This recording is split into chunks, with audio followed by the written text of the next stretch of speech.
Hey, it's me, Bill Best, here at the first Comic-Con at the Lahaina Cannery Mall. This is the first ever, and this is Travis. How you doing, Travis? I'm doing good, Bill. How are you doing?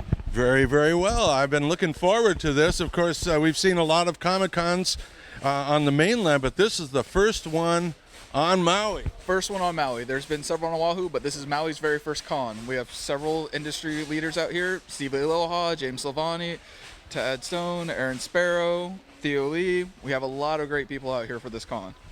And yeah, you've got it all laid out on the poster there, and you even got the front page of Maui Time, and that was interesting reading. So I would imagine you must be a comic book fan. I am a fan, but I don't have as much knowledge as some of the other guys does. Alika, the owner of Maui Comics and Collectibles, he's definitely has all the knowledge on this one to organize it. Well, you must have a favorite, though. I do. I am a fan of Silk right now and X-23, the female Wolverine. Well, I'm going to have to check those out. I'm kind of old school, you know, so I'm looking forward to checking out some of the books and the graphic work and everything that's here. And thanks for your time. Not a problem. Also, check out Artist Alley. We have a bunch of local artists with all their stuff on display over there. That's what we're going to do. Thanks, Travis. All right, let's move on.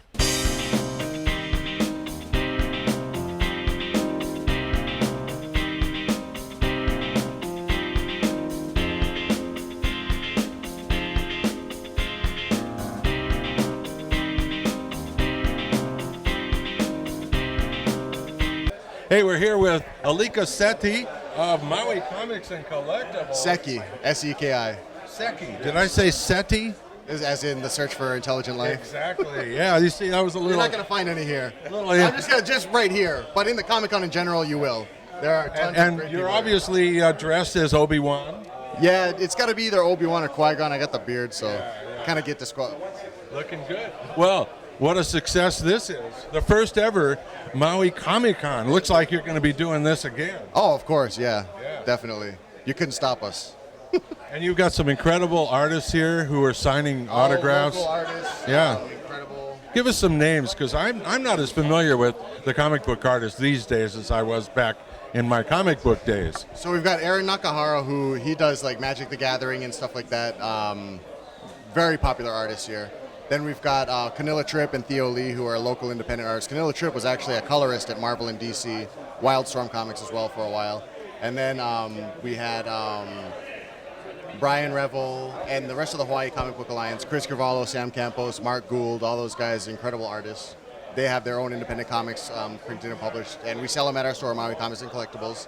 And of course, John J. Murakami, who does a strip in the Honolulu Star Advertiser, very funny, comical style. And if you ever seen those local kind greeting cards, birthday cards and everything, that's John J. Murakami. All right, very good, yeah. Well, Maui... Sorry, we've also got Nobleisms. I got to shout him out, because that's a Maui boy right there. Noble, you got to check out his art, nobleisms.com. And Trinagraphics right next door to him. I didn't want to forget any artists or anything. But we've got our headlining artist, Steve Aloha, Bronze Age legend from Marvel and DC fame. Worked on Spider-Woman, Howard the Duck, X-Men, anything you can think of. I mean, like, he's touched every property. G.I. Joe, Star Wars. He did the silent issue on G.I. Joe, which is mind-blowing. We had a live interview panel with him last night on the Nerd Watch. You can catch that on the Nerd Watch Nation and YouTube. We've also got the creative team from Darkwing Duck. The 25th anniversary of Darkwing Duck just happened. James Silvani. And yeah, you guys had him on your show, right? I had him on our KAKU show, Off the Record. And along with several other artists, they were fantastic. Yeah, you had Francine Walraven, who was here yesterday. Sorry she isn't here today. She had a successful Kickstarter book for her. Is Shane here today? Shane O'Shaughnessy is also not here today, but he was also here. Yeah, he was only here for Saturday, unfortunately. Oh, too bad, because I wanted to feature his own comic creation. What was it called? He's got a couple, like Spud McKenzie, the detective one. Spuds Malone, sorry. Spuds Malone, which I thought was really cute, and it was like Mr. Potato Head, only a detective. It was Mr. Potato Head, the detective, and And I had to ask him if he had ever heard of Mr. Mashed Potato Head, which was not as big of a success. He must have been on Mr. Bill or something. Could be. Mr. Bill, I still get called Mr. Bill sometimes. You would think that would have gone away. Well, this has been a lot of fun, and we are anxious to talk with a few of the graphic artists, if we can get past the crowds. I know, right? Yeah, it's kind of surprising that comic books are still as popular as they ever were. I think more popular than ever. I mean, a lot of people say that all these movies and TV shows are not crossing over into comic sales. And I have 5 vendors here who beg to differ, Yeah. So, and speaking of that, we've got a lot of like high-grade, older comics. People are surprised to find, you come to a convention to find something, not just new stuff. And so we've got a lot of vintage comics here. So what do you think the most expensive, the most valuable comic is here at the convention? I'm going to have to give it to Howard. He's got a 7.5 condition Superman. Superman issue. Howard, what issue number is that Superman you got? That 7.5. That issue 7.5. Issue 24 of Superman in 7.5 condition. It's in beautiful. If you want something to gawk at, go walk by Howard's booth. Really? All right. Maui Comics and Collectibles also has our booth over there. But Howard definitely, when it comes to old and high grade books, he's definitely the king. Oh, there it right is. here. Beauty. Yeah. So if you want to check out Howard's rare comics, he's also a vendor here. And only 10 cents. And that what a is bargain, a bargain. Right? I'll take that. You got another one? Yeah. So how rare would a comic book like that be? Books from the Golden Age are rare anyways because in the 50s there was a large drive to, people thought they were corrupting the minds of the youth. And Well, some of them were. yeah, of course. Yeah. I'm glad to say. In the wrong hands. Right, Bill? You're a direct witness. You okay, buddy? I'm a Mad Magazine fan, I slept in a pile of Mad magazines. They were my favorite. And Cracked, of course. You got to give credit to Severin. Cracked was, if you couldn't find Mad on the shelves. Settle for Cracked. But, there aren't too many places where you can find comics anymore. It used to be the Five and Dime, the pharmacy. You could always hang out in those places until they kick you out watching or reading comics, And so Comics like these. Maui Comics and Collectibles, it might be a little hard for some people to find unless you love Minute Stop potatoes, which is one of my addictions. They're great. Minute Stop Chicken. Minute Stop on Dairy Road in Kahului, right next door. Yeah. So And the Maui Kava Bar. So if you're looking for Maui Comics and Collectibles. Or the Akaku Media Center, which that's it. I'm sure you're familiar with, right, Bill? Yes, and you as well. This is going on a You do a show on Akaku. We do the Nerd Watch, and so that's good fun. The guys are doing live interviews and panels all day, so it's been really fun. So we thank G Money and the cast for holding up the stage, making sure everybody's got something to look at. Well, this is the best I could do. My This is great, man. Fallout 4. It's not exactly a comic book yet. Did you bring your bottle caps? I've got the whole rigor. I've got the lunchbox. I got the little bobblehead Pip-Boy figure, but I don't have the. I don't have the Pip-Boy, but I got the Tesla watch. This is a Tesla. It's not from Fallout, but the cool thing about it is that on the hour, it gives you a little shock every hour. At 12, it gives you 12 shocks. So I prefer to keep it off, if you don't mind. We're going to peruse some of the wonderful graphic art that's here on display on exhibit with me, Bill Best and Carl Rizicki. And thank you so much. Thank you. I'll Thank you leave very much, Bill. Okay, Comic-Con.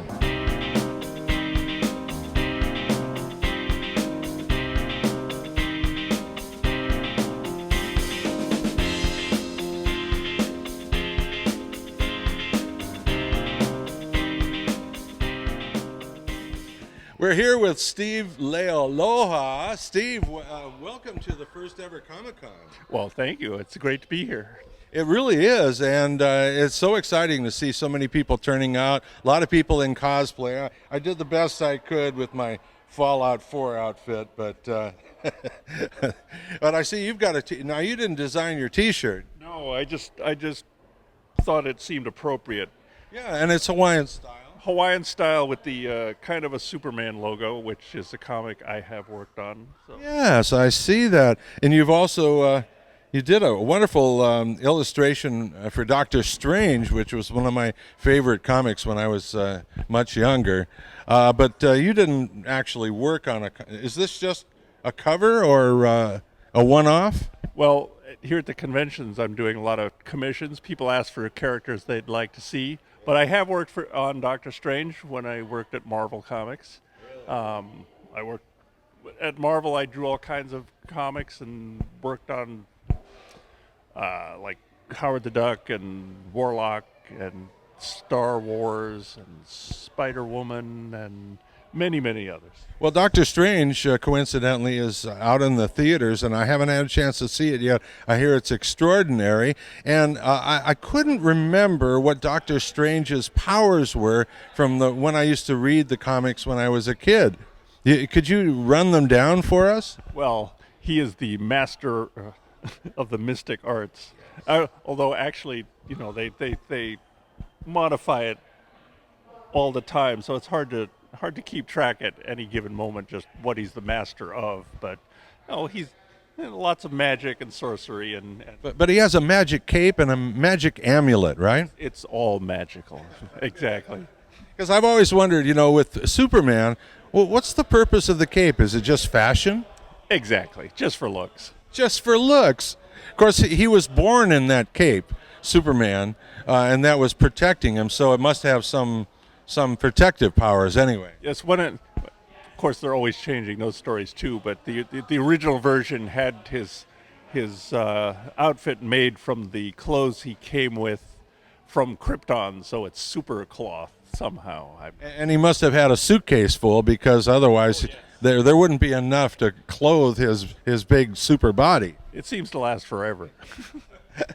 Well, Steve, you are not only a fine graphic artist, illustrator, but you are a Maui resident. Oh, no. No. Not that I'm against it or anything, but I live in San Francisco. I was born and raised in San Francisco, but my dad was Hawaiian, and he was from Oahu, and I mean, if you're the least bit Hawaiian, you have cousins everywhere, so I have cousins here on Maui, and well, we'll delete what I just said. Well, actually, at a long time ago, after World War II, my mother actually lived in Maui for a while, as a civilian employee working for the Army, which is kind of ironic because she didn't meet my father here, but that's a whole nother story. Well, when I was talking with James Silvani, and I wanted to know how he got into the business, and he said, "Oh, well, I just put my artwork out there online, and it was picked up." Did that work for you?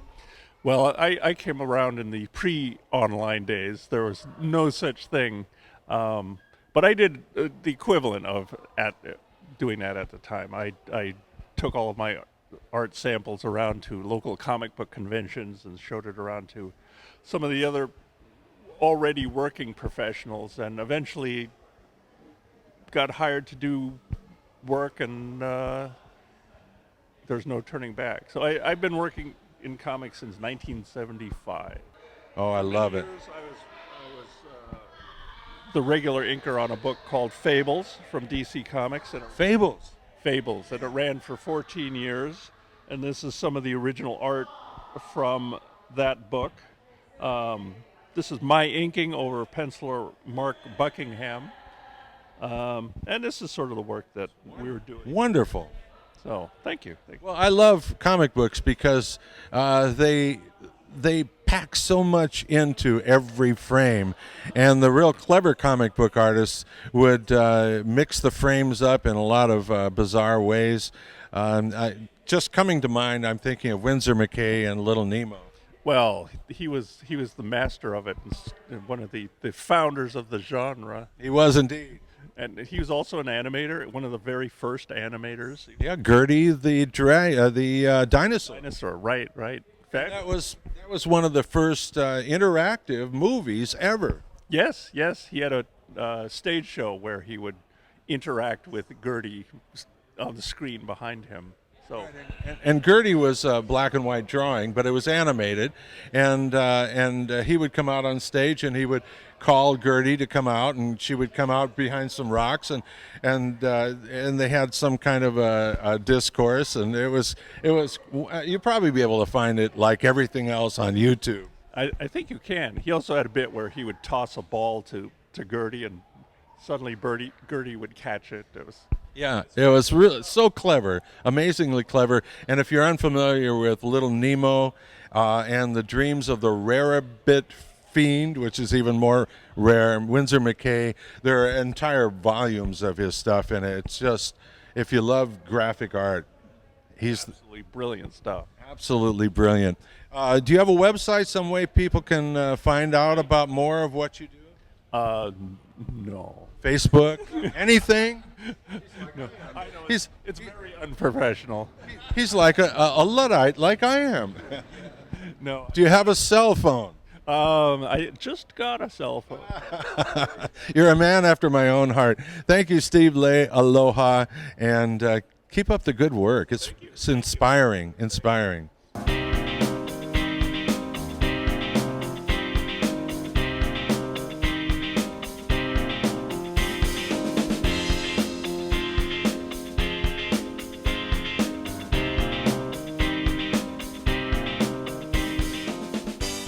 We're here with Brian Revell and some of his wonderful work. I saw Tony Midnight over here just a few minutes ago, so I knew there had to be something spooky going on. Yeah, thanks. Yep, we're just premiering a book of mine called We Kill the Dead. It's with Bloodshed Publishing. Super epic horror. You know, it's got celebrity cameos from horror movies, a studio license. Just super awesome fun. Wow, is this your first comic to come out? Or I see you have stacks of comics over here. No, I've actually worked on a few other stuff. I have a book series on Amazon called The Unseen. It's basically the end of days as we know it, the battle between heaven and hell. It's pretty epic. You know, it's a good read. You know, over 100 pages of story with the art and everything. I liked it. So you're kind of taking it into a darker area, right? Yeah, apparently because I do more realistic artwork, they thought I'd be suited for horror, you know.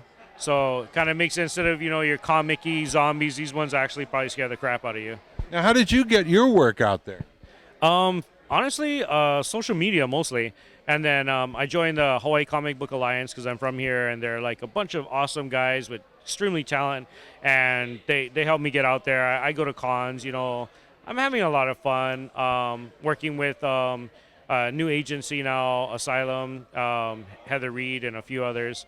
But yeah, it's getting out there. It's getting out there. I've been getting some job offers, you know. Still working on getting Robert Kirkman to give me Walking Dead. He actually got a copy of this. So Oh, great. yeah, so I'm like, Robert, I'll kill it. Yeah.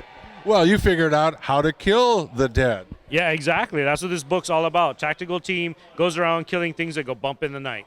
What's the fascination with zombies? Because, I mean, I've seen zombie movies ever since the Night of the Living Dead, and I never thought it would last, but it's more popular than ever. Yeah, I think it's because it's a plausible reality, you know, like some chemical weapons or ravenous disease or something. It could happen. That's why people are like more fascinated with it. You know, it's more of a real apocalyptic event and horror thing that's more plausible than, you know, like something like Nightmare on Elm Street, which is an awesome movie, but probably not going to happen. This could actually happen, you know, especially with, you know, all the stuff they got out in there and foods and chemicals and all that. You never know what's going to happen. GMO zombies. Ooh. Well, Brian, it was good talking with you. Keep it up. You do some very, very exciting work. And do you have a website or some way people can follow you? Yeah, I mean, you can Google my name, Brian McConnell Revell. I have a website, McConnell's Art. I mean, I'm featured on Bloodshed, Wayward Nerd, Hawaii Comic Book Alliance. Yeah, I'm actually pretty easy to find on Google. Thank God. And are you a nerd? Yeah, I classify myself as Master of Comics geek. Yeah. And I'm the oldest nerd in the world. All right, good talking with you, Brian. You keep it up. Aloha.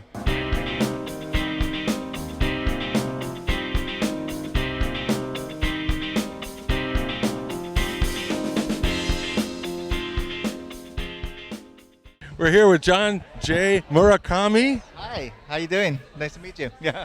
and you're busy working right now. Right now, yeah. It looks like the Teenage Mutant Ninja Turtle, Yes, they are. Yes. but that's not one of the comics that you do. No, this is just kind of like a commission I'm working on. Because we have a display here, quite a large display. You've been very prolific. Oh, thank you. Yes, been very busy. Have you been drawing since you were a kid?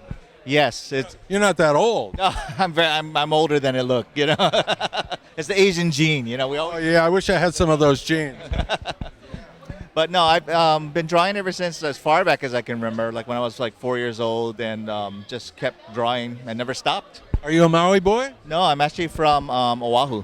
Oahu. So is that where you live now? Yes. All right, and they've had their own Comic-Con, but this is our first, and we're very, very excited about all of this because I can see it's just going to keep growing and growing. Definitely. Well, you do more than comics, though. You do children's books? Yeah. And a lot of people know me for the greeting cards. If you ever go to the store and see the local greeting cards, I work on those. It's been a while. Yeah, I do some work for L&L as well. So that's why there's like a cookbook over there. L&L Drive-In. Yes. So I worked with Eddie Flores on a lot of his projects. Came up with some recipes, did you? Not the recipes. I'm just the illustrator. Yeah. Now, if any kids are watching, I would love to, they're doodlers, they're drawing. When they're in class, they're always drawing and not paying attention. I was kind of like that, in all of my books, I had drawings all over the place, where they shouldn't be, really. And I was always subtitling all the history books. I'd write my own little subtitle on them. But do you have any advice for kids who are love drawing and would like to become more professional? I would say just learn to draw anything and everything. Draw people of different ages, old people, young people, babies, draw animals of all different types, draw cars, draw buildings, mechanical things, because you never know what you're going to be, you're going to need to draw.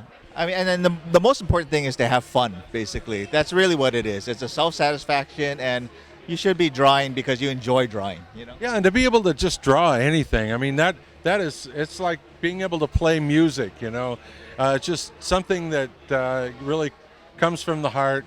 And I'm sorry, I'm distracted by a very large fairy, I think.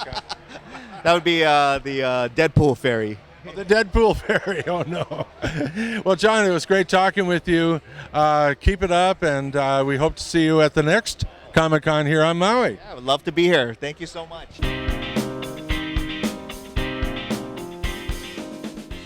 All right, we've got some of the people who are all dressed up for this special event.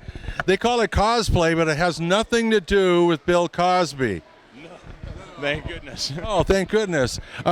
This looks like an outfit that you put together yourself. Yes, actually, I figured that out last year. I found it, everyone started calling me Thor. My hair just kept growing. Yeah. And then one thing after another, just started coming up with an idea that started out with broken ends of spoons trying to make armor. It was horrendous, and then it ended up turning into this. So I found out that I could actually make costumes, which was really fun, and then now it's become like this fun thing to just go and get into. It's like a release from all the other stuff that's going on. Did you make your own hammer? I took a cheap hammer from the store, cut this off, filled it with foam, put a dowel rod all the way through, glued to the top all the way through here, basically so I can back up, so I can do this stuff. Yeah. I can take out the ice giants, fly, everything like that. There you go. All right. Good talking with you. What's your name? Sarah. Sarah, just Sarah? Just Sarah. And Wonder Woman, one of the few women superheroes ever. It's big shoes to fill, but that's why I have these nice boots. Yeah, did you make this outfit yourself? Yeah, we kind of took pieces and used what we had and improved it. And then the rest, you just use a little bit of imagination and creativity, and you'd be amazed what you can make in your own kitchen. Well, you guys look fabulous. Here's Captain America here. Now, this had to be a professional outfit. Yeah, most of this is purchased materials. I finished the helmet and stuff myself, but I plan on making or using this shield as a mold and making my own Captain America. Yeah, that's a beautiful shield. Yeah, that's something to see. Well, you look terrific. Yeah, and I imagine those are your real muscles. Absolutely, every one of them. Everyone. All right. And what's your name? My name is Bonnie. I'm also Black What's that? Black Widow, but Bonnie. She's not really your mom, is she? All three of you? No, really? Really? Is that right? Wow, what a great family. And what inspired all of this? You guys are real dyed-in-the-wool comic book fans? Pretty much. We love the Avengers series and all the new Marvel stuff that's been coming out and how they piece everything together, include all the superheroes and stuff. It goes right along kind of with the comic books, but it's really incredible. Yeah, Comic-Con. The first ever Maui Comic-Con. I'm Bill Best with On Exhibit with Carl Rosicki. Thanks to Larry John for all his support. Aloha.